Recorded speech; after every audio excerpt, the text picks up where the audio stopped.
Innal hamdalillah nahmaduhu wa nasta'inuhu wa nastaghfiruh wa na'udzu billahi min syururi anfusina wa min sayyiati a'malina.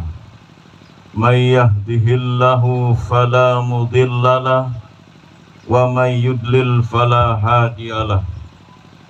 Ashhadu an la ilaha illallah wahdahu la syarikalah wa ashhadu anna Muhammadan abduhu wa rasuluh.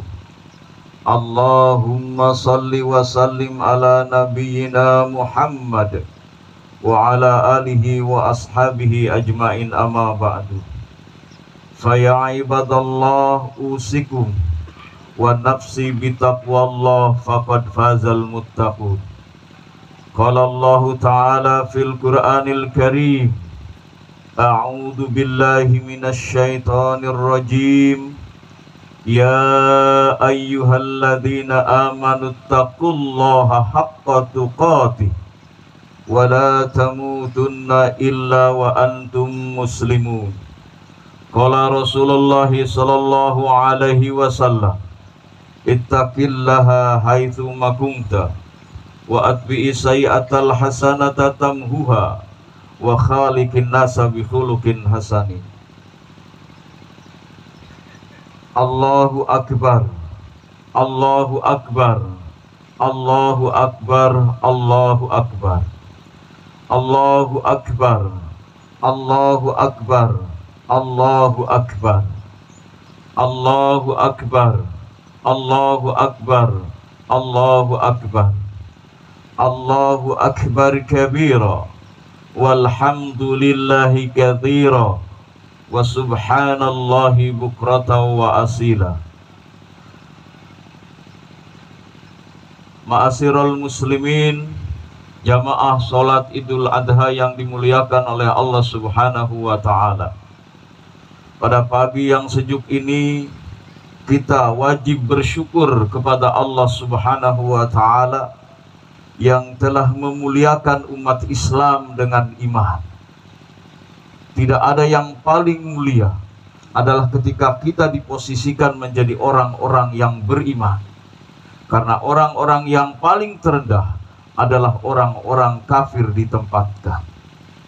Sehingga pagi ini kita dapat melaksanakan sholat Idul Adha semua karena pertolongan Allah. Walaupun hati ini sedih melihat negeri-negeri kaum muslimin, Afghanistan, Palestina, Irak, Yaman, Mesir, Libya, Suriah, Sudan, dan lain-lain yang dicabik-cabik oleh kekuatan, oleh persatuan, kelompok persekutuan orang-orang kafir yang dilakukan dengan melakukan politik divide et impera atau politik memecah belah atau adu domba yang berujung perang saudara di antara saudara-saudara kita yang muslim.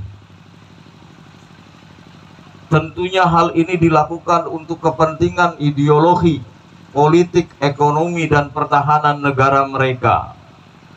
Negara dan bangsa Indonesia adalah bangsa yang besar dengan umat Islam yang jumlahnya terbesar dan memiliki kekayaan alamnya yang besar, yang semua dianugerahkan oleh Allah Subhanahu wa ta'ala.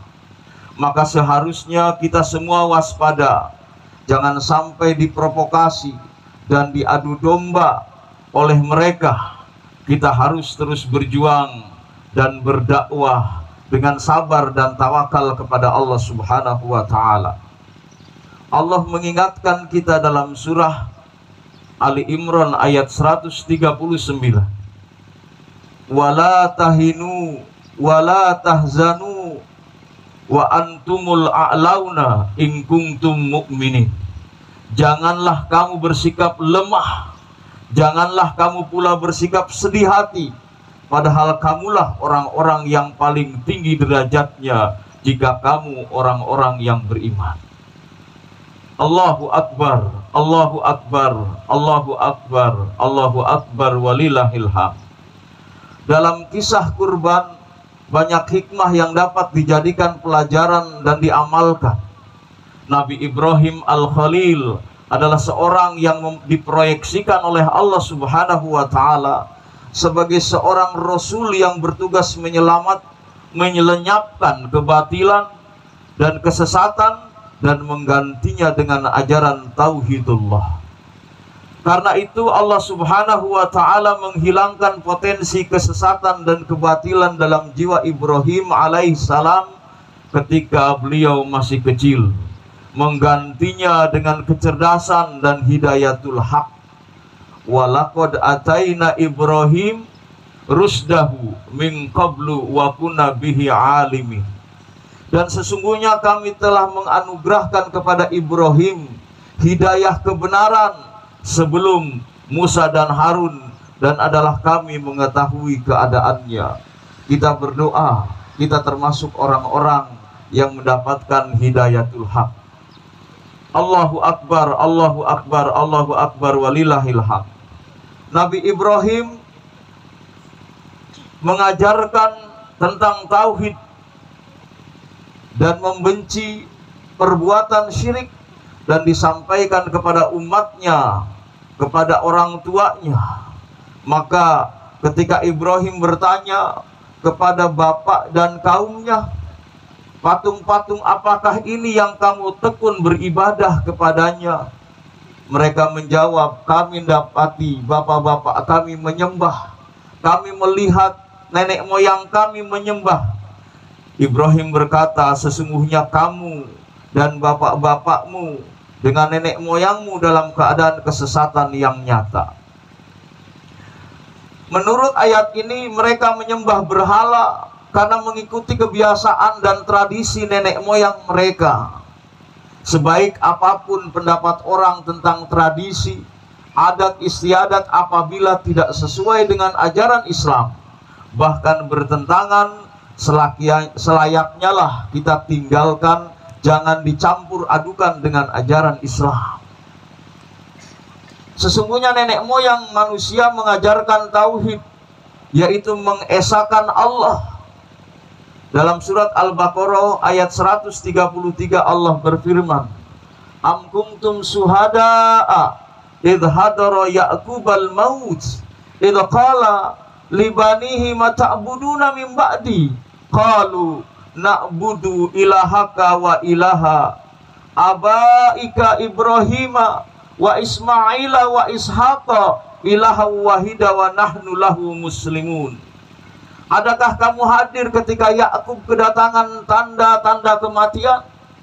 Ketika ia berkata kepada anak-anaknya, apa yang kamu sembah sepeninggalku? Mereka menjawab, kami akan menyembah Tuhanmu, Tuhan nenek moyangmu Ibrahim, Ismail, Ishak, yaitu Tuhan yang Maha Esa, dan kami hanya tunduk patuh kepadanya. Ilaha wahida maknanya adalah Tuhan yang Maha Esa. Siapa Tuhan yang Maha Esa? Qul huwallahu ahad. Dialah Allah yang Maha Esa. Maknanya kita mengesahkan dalam penghambaannya, meyakini satu-satunya Tuhan yang berhak disembah, yaitu Allah. Meyakini Allah Ta'ala satu-satunya Tuhan yang menciptakan, yang menghidupkan, yang mematikan, yang memberi rizki, yang menurunkan seorang dari jabatan dan menaikkan seorang dari jabatan, itu Allah semua. Meyakini Allah satu-satunya Tuhan, tempat berdoa, tempat meminta, memohon, berkurban dan berharap. Meyakini Allah satu-satunya Tuhan yang harus ditaati dan berhak memerintah kita. Kita jadi orang merdeka karena Allah yang berhak memerintah, bukan manusia. Kita tidak boleh ditekan-tekan oleh manusia. Maka inilah yang dikobarkan oleh para pejuang kita dulu. La ilaha illallah, tidak ada Tuhan kecuali Allah. Tidak ada yang menyetir kita dan menginjak-injak kita, memerintah kita, kecuali Allah. Belanda tidak berhak memerintah kita. Termasuk saat ini, tidak ada yang berhak memerintah kita kecuali Allah Subhanahu wa Ta'ala. Tidak ada yang boleh menindas bangsa Indonesia kecuali kita berharap kepada Allah. Para penindas itu akan lenyap dari Indonesia. Kami wa nahnu lahu muslimun. Kami benar-benar taat dan tunduk patuh meyakini Allah satu-satunya Tuhan yang berhak ditaati dan berhak memerintah. Inilah yang dinamakan tauhid. Dan orang-orang yang berpegang teguh kepada keyakinan ini berarti orang itu sudah bertauhid. Tuhan yang Maha Esa adalah Tuhannya Nabi Ibrahim, Ismail, Ishak, Yakub, dan keturunannya. Keyakinan ini pula lah yang diwariskan oleh para pendahulu pendiri negeri Indonesia, yaitu para wakil bangsa Indonesia yang tergabung dalam Panitia 9. Mereka merumuskan dan secara resmi menandatangani pembukaan Undang-Undang Dasar 1945 pada tanggal 22 Juni 1945 yang di dalamnya ada dasar negara Pancasila. Disebutkan dalam sila pertama, ketuhanan dengan kewajiban menjalankan syariat Islam bagi pemeluk-pemeluknya. Dan ini anak-anak muda harus tahu, kita pernah menorehkan seperti ini tokoh-tokoh itu. Tetapi dengan perasaan sedih, dan kita insya Allah dengan lega mengatakan bahwa ini takdirnya Allah, maka para tokoh itu merelakan sila pertama itu dirubah menjadi ketuhanan yang Maha Esa dan ditetapkan pada tanggal 18 Agustus 1945. Kemudian dipahami maknanya adalah iman dan takwa. Iman adalah percaya adanya Allah, adanya Tuhan yang Maha Esa, dan takwa adalah menjalankan segala perintah dan menjauhi segala yang dilarang oleh Tuhan yang Maha Esa. Inilah yang disebut tauhid. Maka Indonesia adalah negeri ketuhanan, Indonesia adalah negeri tauhid. Dan ini bisa menjadi bahan diskusi dan renungan kita. Apakah hari lahir Pancasila itu 22 Juni atau 18 Agustus? Allah menegaskan keyakinan Nabi Ibrahim, makana Ibrahimu Yahudian wala Nasranian walakin kana hanifan muslima wa makana minal musyrikin. Ibrahim bukan Yahudi, Ibrahim bukan seorang Nasrani, akan tetapi dia adalah seorang yang lurus, lagi berserah diri, dan sekali-kali bukanlah dia termasuk golongan orang-orang yang musyrik. Hanifan, jalan yang lurus, maknanya berpaling dari kemusyrikan menuju kepada iman dan ketaatan, kepatuhan sepenuh hati kepada Allah. Maka jelasnya tauhidullah akan membuat seseorang menjadi baik perkataan dan perbuatannya apabila dia bertauhid kepada Allah Subhanahu wa Ta'ala. Dan inilah yang ditanamkan oleh Nabi Ibrahim kepada keluarganya. Keluarga Ibrahim yang pantas kita contoh adalah istri pertamanya, bernama Saroh. Dia merasa dirinya mandul, lalu ia relakan menyerahkan pembantunya Hajar kepada Ibrahim untuk dinikahi. Hal ini dilakukan dengan tujuan supaya mendapatkan keturunan yang nantinya menjadi generasi penerus kepemimpinan dan risalah dakwah. Hal ini menunjukkan bahwa Ibrahim adalah seorang pemimpin yang negarawan, bukan pemimpin politikus. Karena kata Bung Hatta, pemimpin yang negarawan senantiasa berpikir bagaimana mengkader generasi penerusnya untuk menyelamatkan bangsa. Sedangkan pemimpin politikus hanya memikirkan kemenangan pemilu yang akan datang saja. Kemudian keluarga Ibrahim yang patut dicontoh adalah Ibunda Hajar. Setelah dinikahi Ibrahim, kemudian Hajar mengandung, melahirkan Ismail, tetapi keduanya dibawa ke sebuah lembah yang tandus, dikelilingi bukit batu, tidak ada tanda-tanda kehidupan. Lembah itu sekarang disebut Makkah yang ada bangunan Ka'bah. Dan mereka ditinggalkan di sana, bayi yang baru lahir dengan ibunya. Ketika Ibrahim akan pergi, Hajar segera bangkit dan bertanya, "Hendak kemanakah engkau, Kanda? Apakah engkau akan meninggalkan kami di lembah yang tidak seorang manusia pun, apalagi makanan?" Hal ini ditanyakan berulang kali oleh Hajar kepada Ibrahim. Tapi Ibrahim tetap tidak menoleh ke belakang dan tetap membisu. Hingga akhirnya Hajar bertanya, apakah ini perintah Allah Ta'ala? Ibrahim menjawab, ya, dengan pendek. Mendapat jawaban yang demikian, subhanallah, Hajar merasa lega dan berkata, jika demikian adalah kami tidak akan disia-siakan oleh Allah. Ibu-ibu harus yakin, siapa yang taat kepada Allah tidak akan disia-siakan oleh Allah Subhanahu wa Ta'ala. Inilah jawaban seorang yang bertauhid, yang mengesahkan Allah dengan penuh keyakinan. Hal ini terbukti dengan munculnya mata air yang dikenal dengan sebutan sumur Zam-Zam. Setelah proses ikhtiar Hajar berlari-lari kecil dari Safa dan Marwah 7 kali, muncullah rezeki Allah, yaitu air yang sekarang kita nikmati. Allahu Akbar, Allahu Akbar, Allahu Akbar, walillahil hamd. Keluarga Ibrahim yang perlu diteladani juga adalah Ismail, seorang anak yang kelahirannya ditunggu-tunggu dan disayangi. Tetapi justru ketika Ismail memasuki usia remaja, Nabi Ibrahim alaihissalam mendapat perintah dari Allah melalui mimpinya untuk menyembelihnya. Hal ini sedikit membuat galau Nabi Ibrahim, lalu bertanya kepada anaknya, kepada putranya, "Falama balago ma'ahu sa'ya, qala ya bunayya inni ara fil manami ana azbahuka fangdur madza tara, qala ya abatif'al matu'maru satajiduni insyaallah minas sabirin." Maka tatkala Ismail telah mencapai pada usia yang boleh bekerja, Ibrahim berkata, "Wahai anakku, sesungguhnya aku melihat dalam mimpi bahwa aku menyembelihmu, dan mimpinya seorang nabi adalah wahyu. Maka pikirkanlah apa pendapatmu." Lalu Ismail menjawab, "Wahai bapakku," ini jawaban anak muda yang hebat, "Wahai bapakku, kerjakanlah apa yang diperintahkan kepadamu. Insya Allah kamu akan mendapatiku termasuk orang-orang yang bersabar." Jawaban Ismail yang masih remaja menunjukkan generasi muda yang bertauhid, yang berkualitas dengan prestasi ketaatan kepada Allah Ta'ala. Dia pemuda unggulan yang tidak mudah mengeluh dan berputus asa. Tetapi sayang, kondisi ini tidak terjadi pada diri kita, pada lingkungan kita. Kenapa?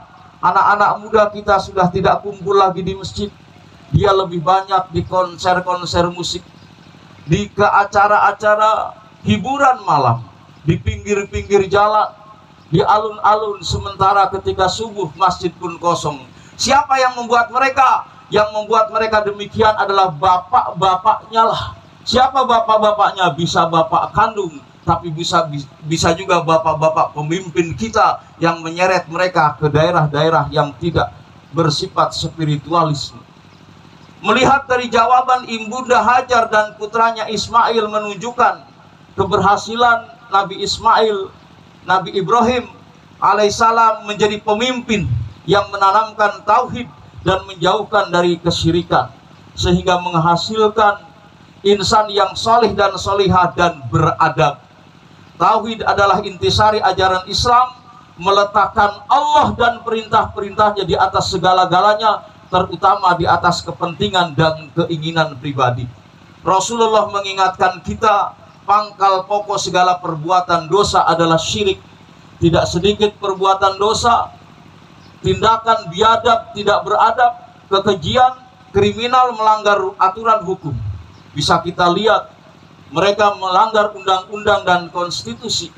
Dan mereka kita lihat berbagai macam kasus besar. Orang-orang besar tega membunuh rakyatnya.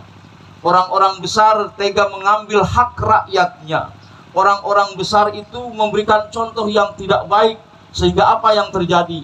Anak-anak muda kita dengan celurit yang besar, mereka tega membunuh teman-temannya, membuat onar di tengah masyarakat, dan senang dengan narkoba. Semua itu karena dia bercermin kepada orang-orang tuanya yang disebut pemimpin tadi. Maka kita perhatikan dalam Al-Quran surat Al-Jasiyah ayat 23. Apa ro'aita manittakhadha ilahahu hawahu. Maka Pernahkah kamu melihat orang yang menjadikan hawa nafsu adalah keinginan, hawa nafsu atau keinginannya sebagai ilah, sebagai Tuhan?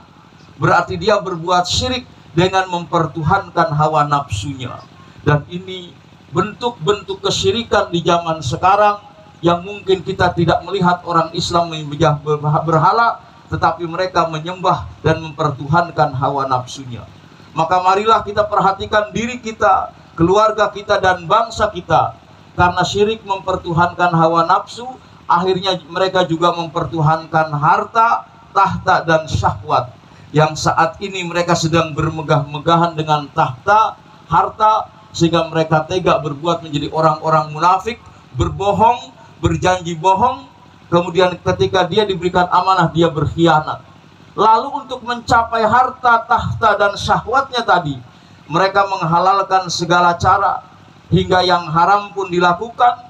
Kolusi, korupsi, jual beli jabatan, money politik, memfitnah, kampanye hitam, perbudakan, perkosaan, prostitusi, dan perjudian yang sekarang tidak bisa terbendung. Di mana-mana Bandar Togel enak dan tenang karena tidak ada yang mengobrak. Itulah gambaran masyarakat yang tidak beradab, masyarakat yang tidak islami, sementara orang-orang yang bertauhid akan meninggalkan itu. Ada secara spesifik dalam Al-Quran surat Al-Qasas ayat 38. Wa qala fir'aunu ya ayyuhal mala'u ma'alimtu lakum man ilahin ghairi. Kata Fir'aun, wahai pembesar kaumku, aku tidak mengetahui Tuhan bagimu selain aku. Nabi Ibrahim mengaku Tuhan. Tidak menyangka kalian punya Tuhan selain aku, kata Ibrahim.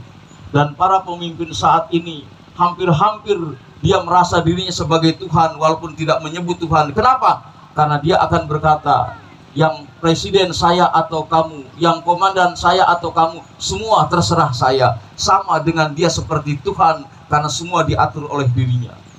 Allah Ta'ala mengabarkan tentang kekufuran, kediktatoran, kedustaan Fir'aun atas pengakuan dirinya sebagai Tuhan.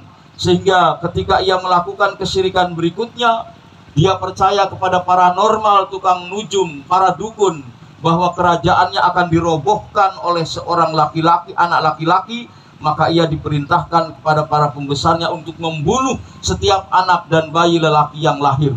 Inilah tindakan orang yang syirik, dengan melakukan kezoliman, kekejaman, kesesatan, kejahilan, kebodohan dalam mempertahankan kerajaan atau kekuasaannya.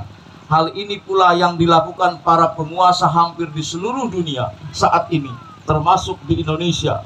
Sejak pemerintahan Hindia Belanda, mereka layaknya seperti Tuhan memerintah bangsa kita. Zaman Orde Lama, Orde Baru, atau orde yang katanya saat ini adalah Orde Reformasi.